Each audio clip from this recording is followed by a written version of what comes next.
Baylor is so much better at this point this year than they were last year. So why does Dave Aranda say they should be even better?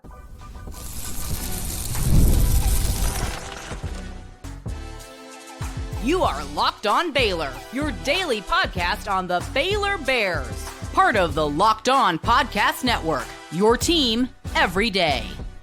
You know, we have a chance to be really, really good if we can clean some things up. Really, really good. It's right there, still in front of them. Welcome in, Bears fans, to another episode of Locked On Baylor, brought to you by FanDuel and part of the Locked On Podcast Network, where it's your team every day. I'm your host, Cam Stuart of ESPN Central Texas and the Cam Show on YouTube. Appreciate you guys making it your first listen today and every day as we still talk about the Bears' thrilling victory over Kansas State, 35-34 block field goal at the end, and they are 4-2 going into the bye week. So why is Dave Aranda talking about this other level that Baylor can reach? And are they actually really capable of that? It starts with what they're working on this week. Plus, Jacob Redding becoming maybe the best story on this Baylor team in 2025. Did he make the play of the season for the Bears? Not once, but twice. And also, we will take what we can learn from Kansas State. Maybe not necessarily on this game on the field, but what we can learn from Kansas State. All that and more coming up on this episode of Locked On Baylor. But we start where we start. The Bears win it by a point. It's a thrilling victory. It's a 14-point comeback victory. The second such fourth quarter 14-point comeback they have had this year. It's nice. It's fun.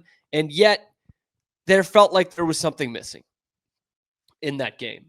And maybe it takes some time. You know, I do the post-game show. I try to get it as raw as possible. This one was 5 minutes after the clock hit zeros, and it just didn't feel that great. A win is a win, but it didn't feel that great. But then you take a step back and you look. Like at this point last year, it was really dire. You know, I think some people were watching and listening to that postgame and thinking that I was calling for Dave Aranda's job after that game. That was not the case. As I've already stated, 9 wins, baby. 9 wins. But last year at this point, when it was 2-4, rather than 4-2, 2-4 going into the bye week, I was saying it's time to go. It's time, like this is a lost season. It turned out to not be a lost season. And now you're sitting there at 4-2. And while it has not been pretty, and everyone around this program and around this team will tell you that it has not exactly been pretty to get to 4-2. But you are 4-2. Okay? You're in a pretty good spot. And you have a bye week before arguably your biggest game of the season and your biggest rival and a team that's playing really well. So for Sawyer Robertson, he's saying, I think we need to take that into perspective, and this bye week is coming at a really good time for it. Like going into the bye week 4-2, I mean, shoot, even compared to last year, like going into it 2-4, you know, like just the difference that makes. And then we're pretty beat up, and that's just I think it's part of it is because of the schedule we've played, the first 6 games. You know, we've played some really, really good teams. And this is probably the most, I mean, guys are just banged up, like getting held together by tape and all kinds of pads and stuff, just trying to get out there and play and sacrifice for this team and everybody. And so the bye week's huge. Getting the win going into the bye week is even bigger. Confidence is high right now. And so super blessed, super thankful. And we're going to keep fighting, keep attacking every day, trying to get better. It's a process.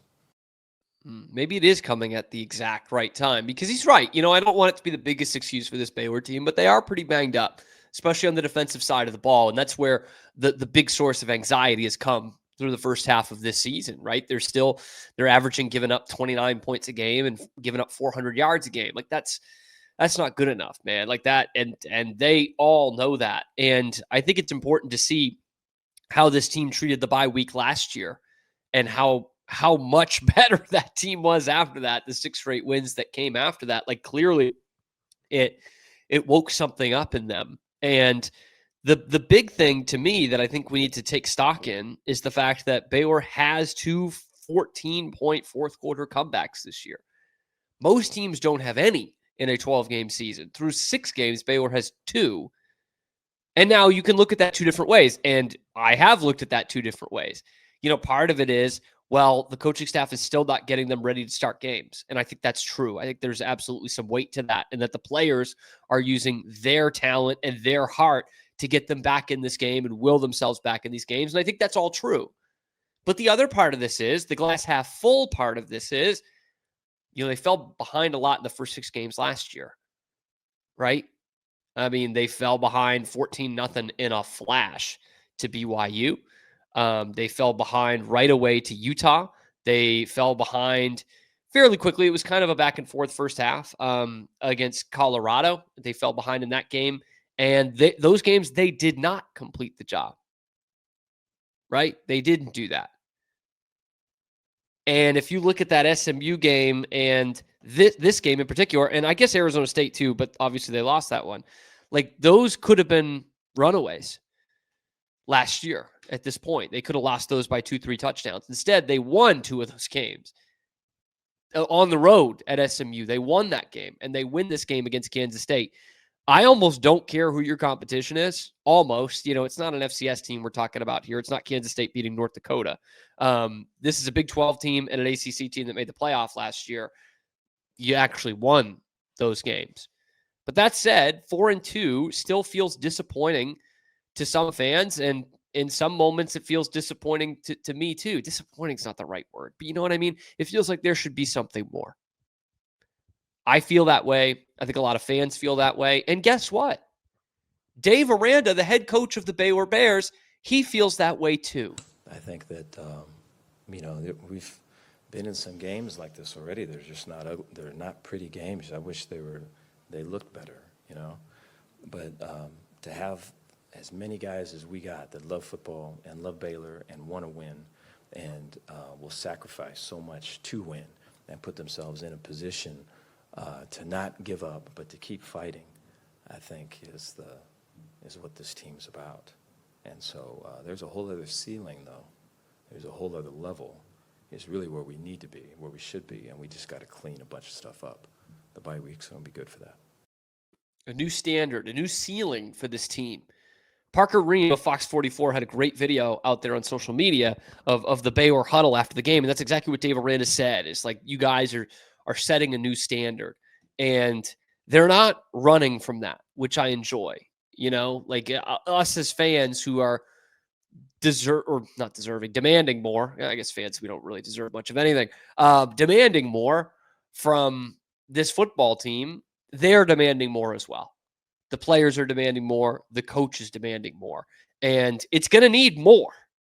There's going to need to be more in order for this team to win 9 or 10 games this year. Okay? I'm not saying they're bad. They are not. I'm still trying to figure out what exactly they're really good at outside of, the quarterback play and all that comes from that. And the mismatches and obviously, the weapons that he's throwing to. But it is going to need to be more than that to beat TCU, to beat Utah, to beat even a Houston team that was the other night against Texas Tech. Tech's the best team in this conference. You're going. It's Cincinnati, man. Cincinnati just beat a top 15 team, and they're sneaking up on everybody. They shouldn't be sneaking up on you. That's all I'm saying. So it is going to need to be more for this team to get past where they were last year at 8-5. And again, I don't think it's unreasonable to have an aim for this team to be better than last year's team, because almost all of the playmakers from last year's team are on this year's team. Like, who isn't? Matt Jones, Dawson Pendergrass. That's it. That is it for like legit playmakers on last year's team. Snacks had a good season. I'll put Snacks in there. 3 guys. You should expect for it to be better. You also you almost didn't even have Michael Trigg for half the season last year, right? You didn't have Cole Wilson at all, so there's all these guys you also didn't have that have been big pluses for you. One of those is Jacob Redding.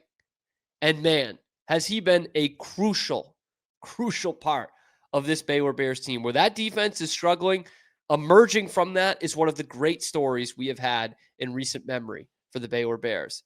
Jacob Redding might be the most important player on this defense. We will tell you why coming up next on Locked On Baylor. But first, today's episode of Locked On Baylor is brought to you by our friends over at Peloton. They're shaping the future of fitness with the brand new Peloton Cross Training Tread Plus, powered by Peloton IQ. It's their most advanced equipment yet, designed to give you real-time guidance and endless ways to move, whether you're running, lifting, or cross-training with any of your favorite instructors. This is training reimagined. Peloton is built for breakthroughs with tools that help you plan, stay motivated, and reach peak performance. That swivel screen is the game changer. You can go from running on the Tread Plus to strength training without missing a beat. And the personalized class recommendations keep you engaged. You get workouts tailored to your vibe and your energy level each week. So let yourself run, let yourself lift, let yourself flex, and push forward. Explore the new Peloton Cross Training Tread Plus today at onepeloton.com. That, again, is ONE Peloton.com. onepeloton.com. Back here on Locked On Baylor, obviously the down part of the 4-2 start has been this Baylor defense. It has been one of the worst in the Big 12. It's been, I guess, among one of the worst in Power 4, especially for a team that's 4-2, right? There's just not many teams that are 2 games over 500 that have won 2/3 of their games so far this season at the midway point and have this much concern about their defense, giving up 400 yards a game, 29 points a game, giving up 500 in this win to Kansas State, who's an offense that's finding their footing a little bit here, but come on, 500 yards? Anytime it becomes a Dave Aranda one-on-one matchup, it usually doesn't go his way, right? It was basically one-on-one mano-a-mano with Hugh Freeze, and that was a disaster. Like a disaster, a decisive KO by Hugh Freeze, who has no other decisive KOs in his career at Auburn. Like none. Man, but he put Dave Aranda in a blender in that game. Or how about this one? Old pal Matt Wells. I mean, we laugh at Matt Wells and the idea of offensive creativity with Matt Wells as your OC. Called a pretty damn good game against Dave Aranda's defense, his old DC. He schemed up something pretty good against them. Ran for 162 yards. Avery Johnson threw for 340. So I'm saying there's a lot that still needs to get fixed on this defense, man. Like, it's a long preamble of saying this is not fun to watch. And again, the confidence level behind it is just nil. Like that drive before the half, before the end of the first half, I'm thinking, 2 minutes left. Kansas State's getting the ball. Baylor just scored. And I'm like, there's just no way Kansas State doesn't score here. No way. And this is not a team that's lighting up scoreboards. This is not a team that is crushing people with tempo. But both of those things happened in Waco on Saturday. They put up 34 points on the scoreboard, which is going to win you a lot of games, and they used tempo really well against Dave Aranda's defense. And Avery Johnson, once again, a quarterback, is their leading rusher. 7 yards a carry. Extended plays, kept plays alive. And so that's why it's so stunning that Baylor takes the lead late in the fourth quarter on a defensive touchdown. Of all things, a defensive touchdown. And it comes from none other than Jacob Redding. Man, what a blessing he has been to this team. There are so many players I could say that about, by the way, that have been humongous blessings to this team. But the story of Jacob Redding, much like Josh Cameron before him, the walk-on made good. And in Redding's case, a kid who grew up, I know most of you who weren't at the game saw the feature on ESPN+, grew up a Baylor fan. And I don't need to tell you guys, we don't have many of those, okay? You watch any game of the big state schools in the SEC, and they can run a feature like that. Or in the Big Ten, they can run a feature like that. At UT and A&M and Oklahoma, they can run features like that all the time. At Baylor, they can't, okay? It's not often that you've got a stud athlete who's growing up as a Baylor fan. You have to have a connection there. And he did. His mom went there. His grandfather went there, I think they said as well. And he grew up with season tickets to Baylor games. And this is where he wanted to play. Here, with us, in front of however many people in the stands there may be. And now he is making huge impact plays.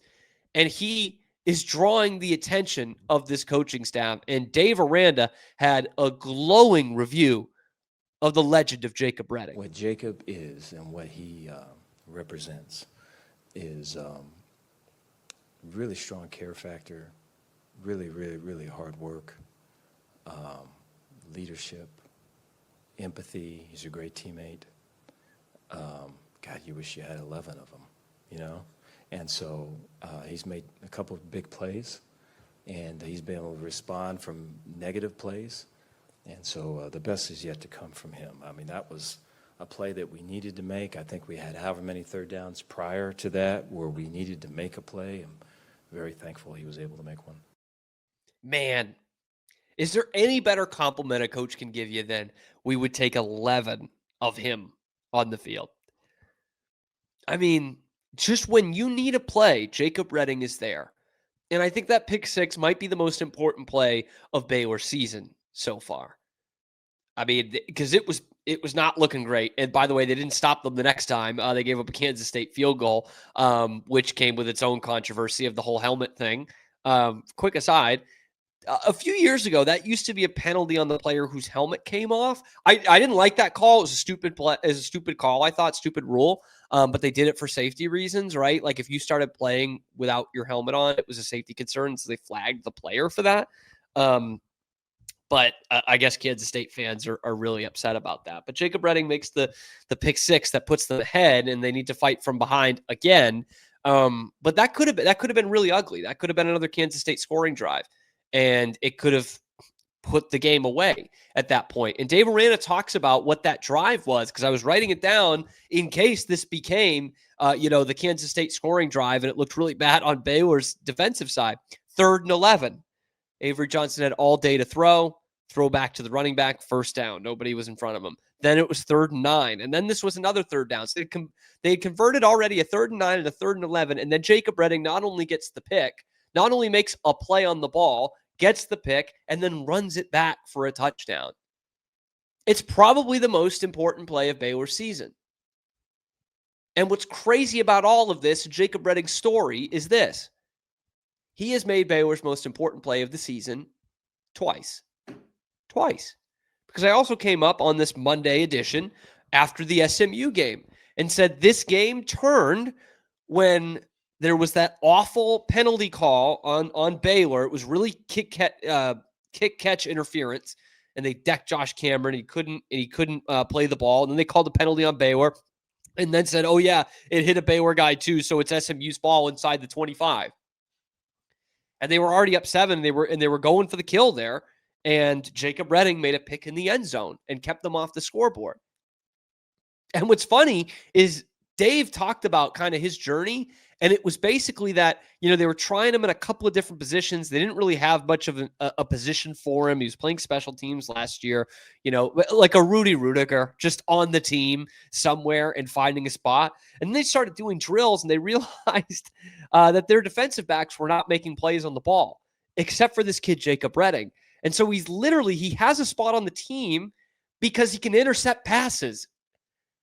And he's got 2 picks. And he's got the 2 most important turnovers in Baylor's season. Forced turnovers, anyway.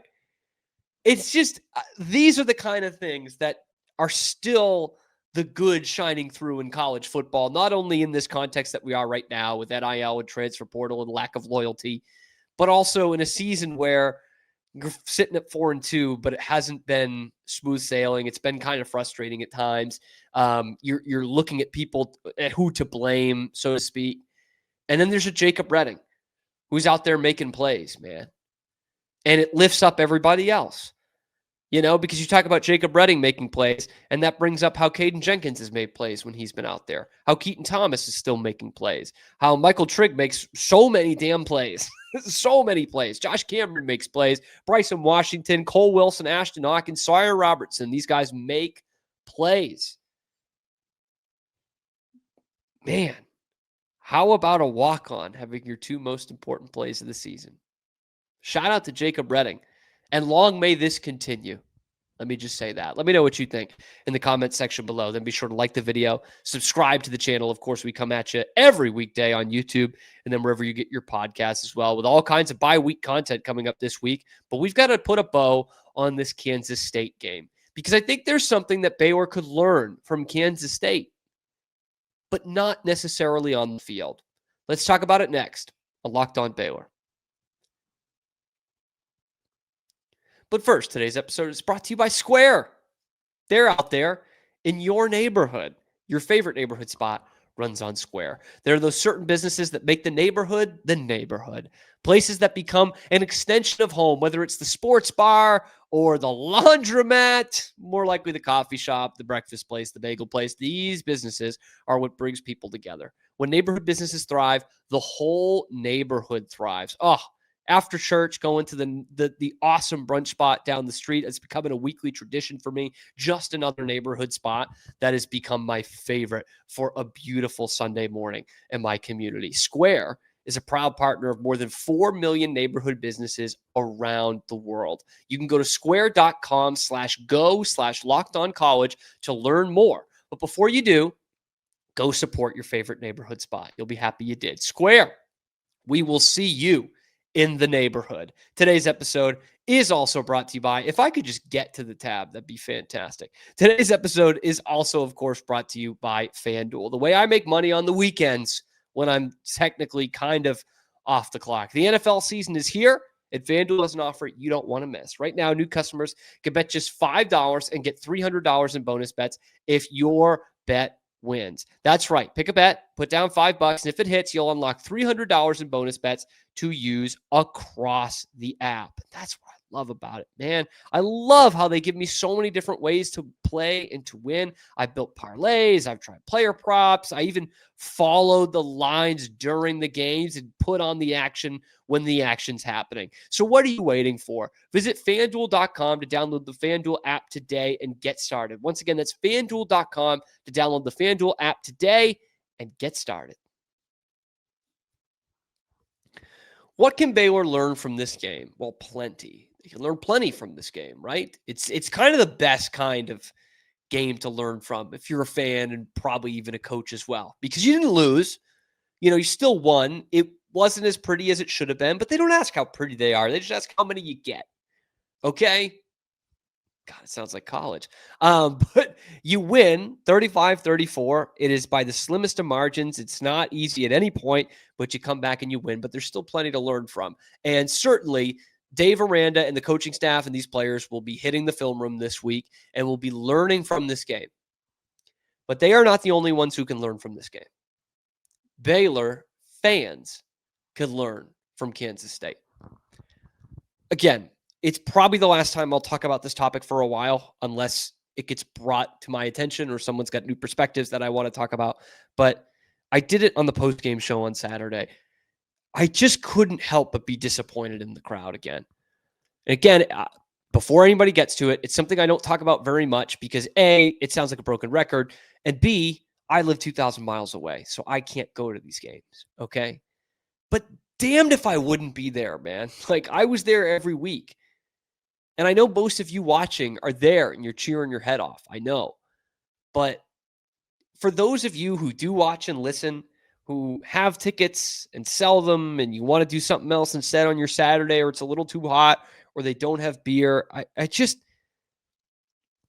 can't comprehend that. And I had people reaching out to me Saturday night and Sunday, and I'm talking not just fans and friends, but former players, multiple family members of current players on this Baylor team, former players who were here during the real glory days of 10 years ago, and who are saying, man, the talent actually isn't that far off from those teams, but the support is. And people asking me, like, what is the deal? Where is the fan support? I'm like, man, I don't know. I don't know. And usually in the past, we could point to, man, student section looked great. Where are the alums?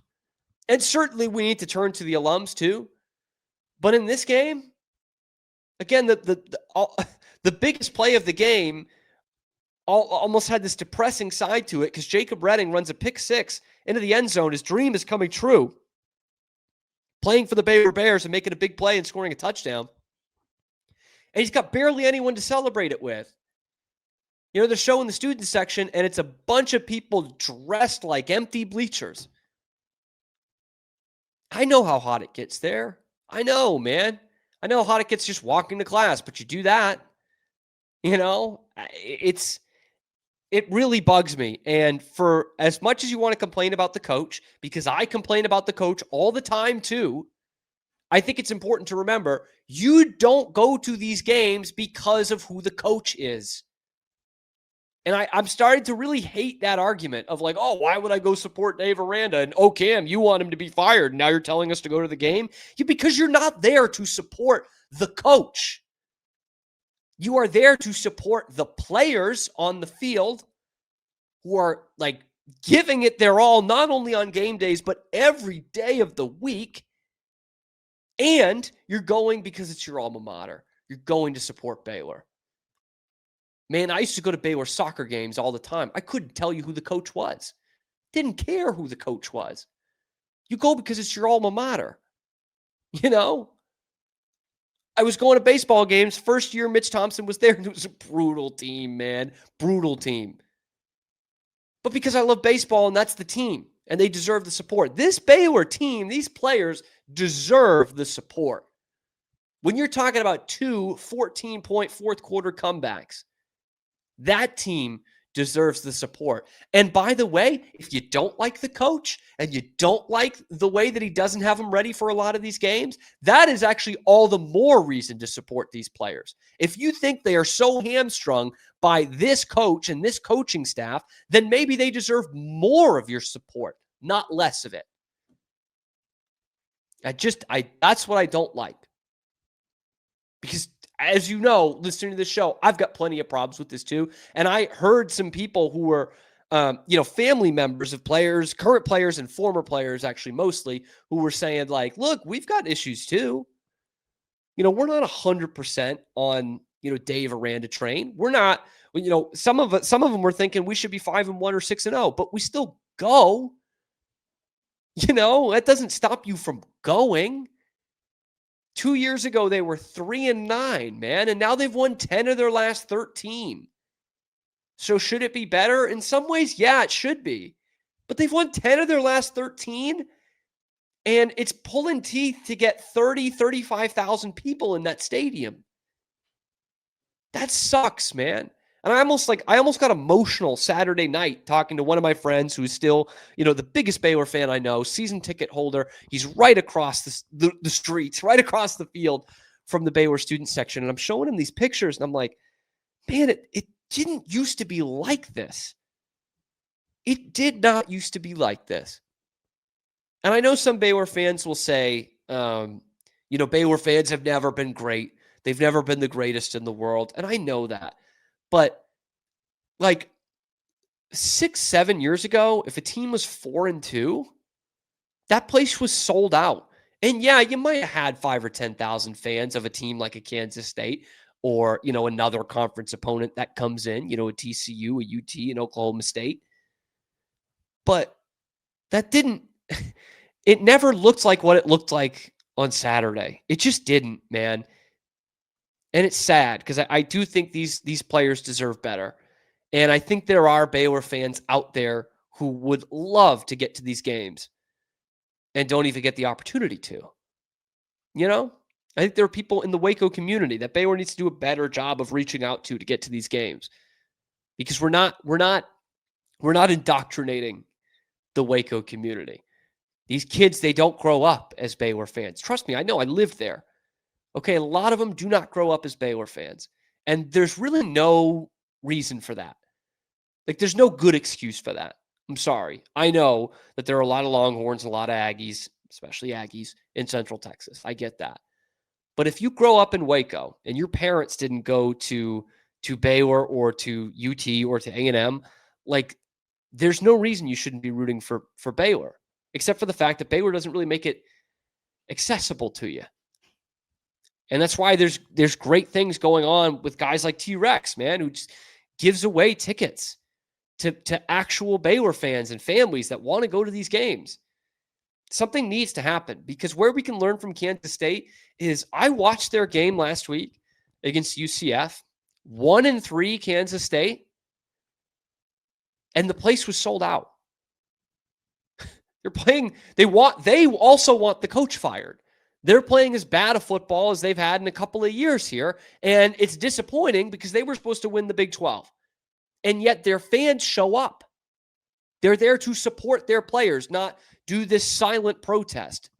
Because I hate to break it to you, but protesting by not going to the games is not going to help Mack Rhoades make the decision that you want Mack Rhoades to make. It's not. It's not going to do that.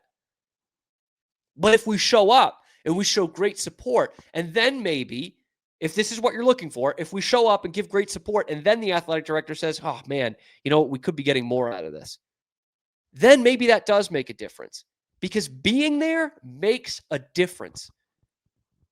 And you can hear it from me, just a guy with a microphone who talks about Baylor every day.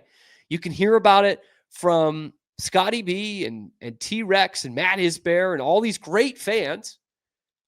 Or you can hear it from Dave Aranda on what this means, because he was even highlighting just the fans that were still there at the end of the game, which were not many. I know it got loud there at the end, and so that was really cool to see, and that affected the guys that were playing, and they could feel the difference. And so I'm very appreciative of that. It was good to be able to have them involved the way they were. It affected the guys that were playing. I just talked for 10 minutes about this, but really that's all you need. It affected the guys that were playing.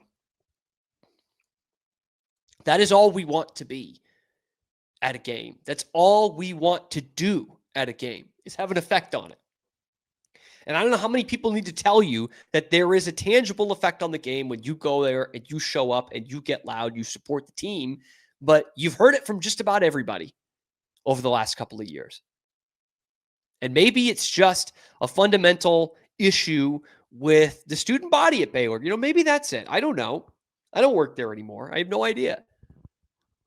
But it does make an effect. It does make an impact on the game. And I'll close with this, because we bring it back to Kansas State. I'm not asking, because I know we'll inevitably get these comments. I am not asking Baylor to be Michigan. I'm not asking them to be Ohio State or Florida or LSU. I'm not asking them to be that.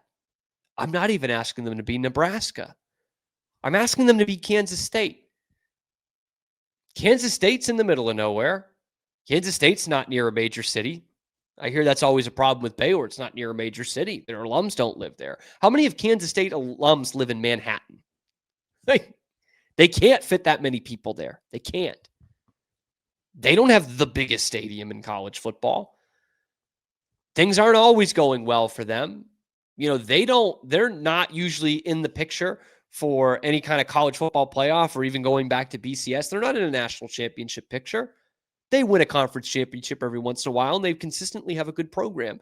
And it starts probably with the fan support that they get, because it's never a question of fan support in Manhattan, Kansas. It is in Waco, Texas. And Baylor's had more to brag about the last 10 or 15 years than Kansas State has. And yet still not a problem up there. It is here. And by the way, you know what probably part of it is? Not all their alums live in Manhattan, but the people that live in Manhattan, they're not Kansas fans. They're not Nebraska fans. They're Kansas State fans. Something needs to change. I don't know if it's just an attitude thing. It's not just a beer thing. It's not just a weather thing. But a lot needs to change with this Baylor fan base. And again, I know I'm preaching to the choir here. I mean, most of you are actually out there supporting this team. Let's keep supporting this team. Okay? These players. Because things are still going a lot better than they were last year. And it's okay to aim for higher than that. I'm doing that. Dave Aranda's doing that. But that doesn't mean don't support them when it's not always pretty. But let me know what you think in the comment section below. I'll get off my soapbox. I turn it over to you. Let me know in the comment section below. Be sure to like the video, subscribe to the channel. It helps me keep my job, lets my bosses know I'm doing an okay job, and that we have made this the #1 Baylor football show on YouTube. Really appreciate you guys for making it your first listen today and every day. And we will see you tomorrow on another episode of your favorite show, Locked On Baylor.